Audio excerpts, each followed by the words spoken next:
एक घने जंगल में कई तरह के जानवर रहते थे। इस जंगल के बादशाह शेर सिंह बहुत इंसाफ पसंद और अक्लमंद थे। उनके जेर साया एक भालू, एक भेड़िया और एक कौवा गहरे दोस्त थे। वो तीनों हमेशा साथ नजर आते थे। इसी जंगल में एक लोमड़ी, एक गधा और एक हाथी भी रहते थे, जो उन तीनों की दोस्ती से बहुत जलते थे। देखो गिधा भाई, देखो हाथी भाई, इन तीनों को देखो, हंस हंस कर दिल बहला रहे हैं। मुझे इनकी ये दोस्ती आंखों में कांटे की तरह खटकती है। लोमड़ी बहन, तुम बिल्कुल ठीक कहती हो। ये भालू, भेड़िया और कौवा मिलकर जंगल में अपनी धौंस जमाए हुए हैं। शेर सिंह महाराज ने उन्हें कुछ ज्यादा ही आजादी दे रखी है। हमें उनका कुछ तोड़ करना चाहिए। लेकिन यारू, हम उनका क्या करें? वो तीनों मिलकर हम तीनों से ज्यादा ताकतवर हैं, और ऊपर से शेर सिंह महाराज की नजरों में वो नेक हैं। अगर हमने उनसे कोई ज्यादती की तो सीधे हमारा जंगल छोड़ने का परवाना मिल जाएगा। अरे हाथी भाई, तुम परेशान क्यों होते हो? ताकत से नहीं, अक्ल से काम लेना चाहिए। मेरे पास एक मंसूबा है। हम इन तीनों को इस तरह फंसाएंगे कि वो खुद ही जंगल छोड़कर भाग खड़े होंगे। वाह लोमड़ी बहन वाह! जल्दी बताओ, वो क्या मंसूबा है? मैं तो बेसब्री से इंतजार कर रहा हूँ। सुनो, हम शेर सिंह महाराज के पास जाएंगे और उनसे कहेंगे कि भालू, भेड़िए और कौवे ने मिलकर हमारी शिकायत की है कि हम जंगल में फसाद फैलाते हैं, लेकिन बात को यूं पलटेंगे कि खुद उन्हें मुजरिम ठहरा दें। कुछ समझा नहीं लोमड़ी बहन, जरा साफ साफ बताओ।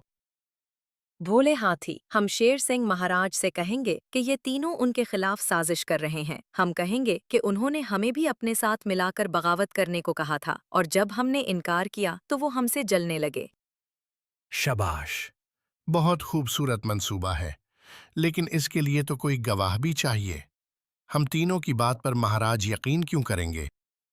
गवाह का इंतजाम भी कर लिया है। हमारा ये गधा भाई झूठ बोलने में उस्ताद है, और अगर जरूरत पड़ी तो मैं भी झूठी गवाही दे दूंगी। हाथी भाई को बस हाँ में हाँ मिलानी है। तीनों ने मशवरा करके अगली सुबह शेर सिंह महाराज के पास जाने का प्रोग्राम बनाया। दूसरी सुबह लोमड़ी, गधा और हाथी रोने धोने का ड्रामा करते हुए शेर के दरबार में पहुंचे। अरे ये क्या हुआ? लोमड़ी, गधा और हाथी, तुम तीनों सुबह सुबह क्यों रो रहे हो? किसने तुम्हें परेशान किया है? जल्दी बताओ, मैं इंसाफ दूंगा।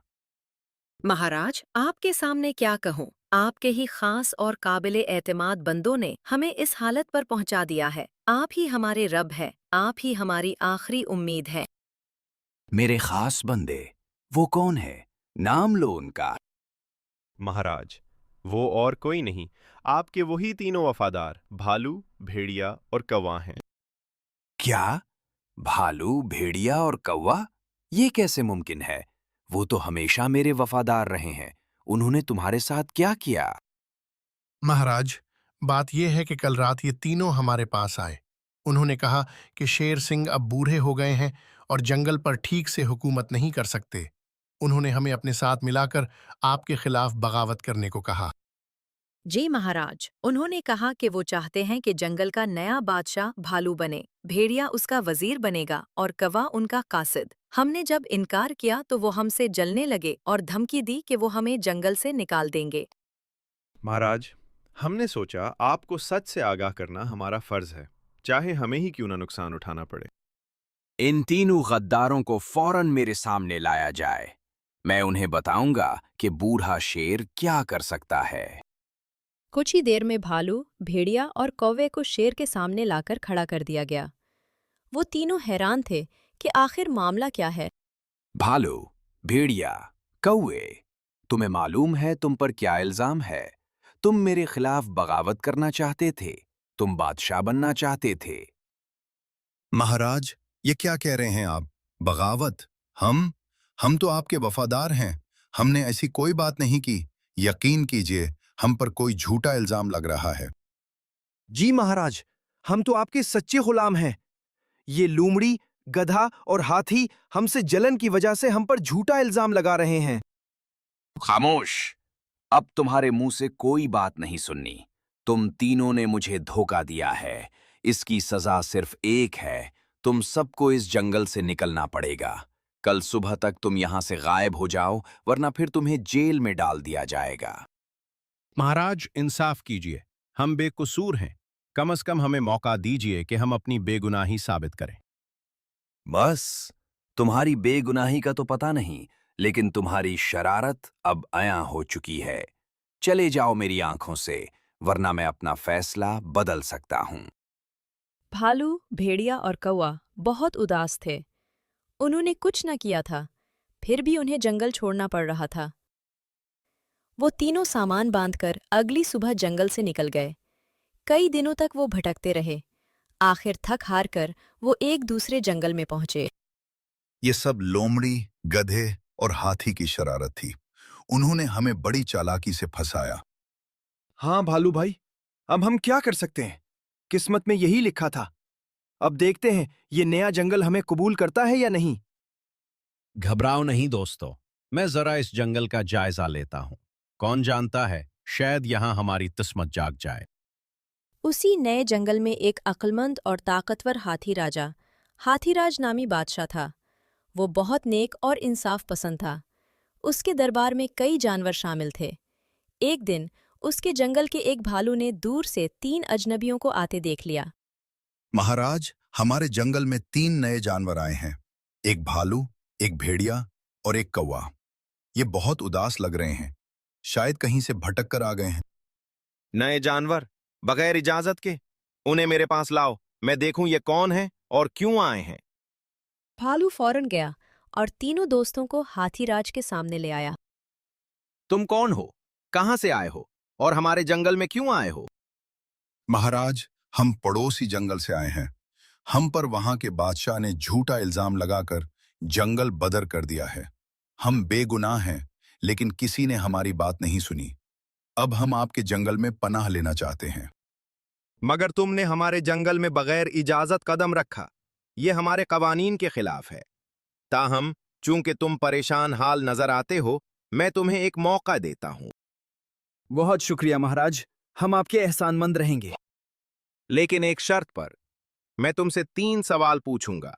अगर तुमने तीनों के सही जवाब दे दिए तो तुम हमारे जंगल में रह सकते हो। अगर गलत जवाब दिया तो तुम्हें फौरन यहां से निकलना पड़ेगा। महाराज, आप जो भी पूछे हम जवाब देने की पूरी कोशिश करेंगे। तो सुनो, मेरा पहला सवाल है। मैं पानी में रहता हूं, मछली नहीं हूं। मेरे मुंह में बच्चे रहते हैं, थैला सा होता है। पानी से बाहर निकलकर छिलांगे लगाता हूं। बताओ मैं कौन हूं? महाराज, इसका जवाब है मेंढक। क्योंकि मेंढक पानी और खुश्की दोनों जगह रहता है, मछली नहीं है, और उसके मुंह में बच्चों के लिए थैला नहीं होता, लेकिन वो छलांगे जरूर लगाता है। दरअसल मेंढक नहीं, ये तो मगरमच्छ की तरह लगता है, लेकिन मगरमच्छ के मुंह में बच्चे नहीं रहते। महाराज, ये मच्छ है? नहीं, मच्छ तो मछली है। आखिर ये कौन है? भालो भाई, ये तो मच्छ है। वो मच्छ जो पानी में रहती है, मछली नहीं है, और उसके मुंह में बच्चे रहते हैं। उसे थैला कहते हैं। जी महाराज, माफ कीजिएगा, मुझे जवाब याद आ गया। ये मच्छ है। मच्छ अपने बच्चों को मुंह में रखती है। बहुत खूब, तुमने पहला सवाल सही जवाब दिया। अब दूसरा सवाल सुनो। मेरे पास 2 सींग हैं, पर मैं बैल नहीं हूं। मेरे कान बड़े हैं, पर मैं हाथी नहीं हूं। मेरे पांव मोटे हैं, पर मैं गैंडा नहीं हूं। मैं जंगल का राजा कहलाता हूं। बताओ मैं कौन हूं? महाराज, ये तो बहुत आसान है।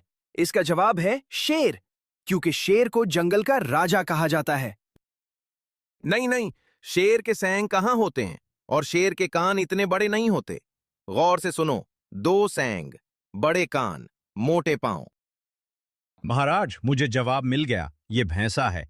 भैंसे के 2 सींग होते हैं, कान बड़े होते हैं, पांव मोटे होते हैं, और वो जंगल का राजा कहलाता है, क्योंकि इससे ज्यादा ताकतवर और जंगल में कोई नहीं होता। सुभान अल्लाह, तुमने बिल्कुल सही जवाब दिया। हाँ, ये भैंसा ही है। अब तीसरा और आखिरी सवाल। ये वो चीज है जो जितनी बड़ी होती है उतनी ही कम नजर आती है। बताओ वो क्या है? महाराज, ये भी बहुत आसान है। इसका जवाब है अंधेरा। अंधेरा जितना ज्यादा गहरा होता है, हमें कुछ नजर नहीं आता। वाह, तुम तीनों ने मेरे तीनों सवालों के सही जवाब दे दिए। तुम बहुत ज़हीन और काबिल हो। मैं तुम्हें उस जंगल में रहने की इजाजत देता हूं। भालू, तुम मेरे मुहाफिज बनोगे। भेड़िया, तुम मेरे कासिद। और कौवे, तुम मेरे जासूस और मुशीर। इस तरह भालू, भेड़िया और कौवा न सिर्फ नए जंगल में बस गए, बल्कि इज्जत और ओहदे भी पा गए। दूसरी तरफ पुराने जंगल में लोमड़ी, गधा और हाथी तो बहुत खुश थे कि उनका मंसूबा कामयाब हो गया, लेकिन शेर सिंह महाराज को जल्द ही अपनी गलती का एहसास हो गया। क्यों नहीं मैंने उन तीनों की बात सुनी? वो भालू, भेड़िया और कौवा कितने वफादार थे। उन्होंने कभी मेरी नाफरमानी नहीं की। इन जानवरों की जलन की वजह से मैंने अपने काबिले एतमाद बंदों को खो दिया। इस कहानी से हमें ये सबक मिलता है कि कभी भी जल्दी में फैसला नहीं करना चाहिए और हमेशा दोनों फरीक की बात सुननी चाहिए।